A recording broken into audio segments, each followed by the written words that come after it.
de 10 milliards d'euros. Parmi ces niches, le crédit d'impôt.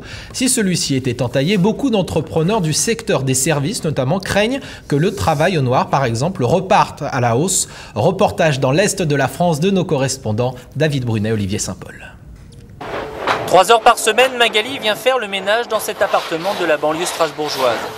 Et c'est Valérie qui a fait appel à ses services par l'intermédiaire d'une société d'aide à domicile, un choix encouragé par les réductions d'impôts de 50%, ce qui lui permet ainsi d'alléger sensiblement sa note fiscale.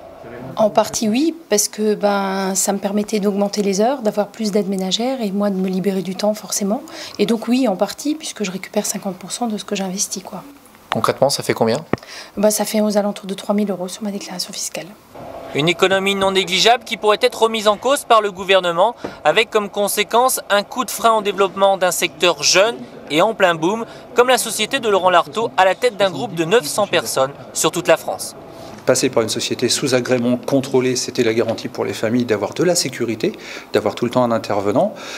Le risque majeur aujourd'hui d'une révision de ces 50%, c'est tout simplement un retour de la précarité, un retour du travail au noir, mais également, pour le gouvernement, certainement moins de recettes. Moins de recettes pour l'État, mais aussi moins de pouvoir d'achat pour les familles, car avec l'inquiétude générée par ce débat sur la réduction d'impôts sur les services à la demande, un certain nombre de familles pourraient tout simplement revoir leurs besoins et priorités pour l'année scolaire 2010-2011.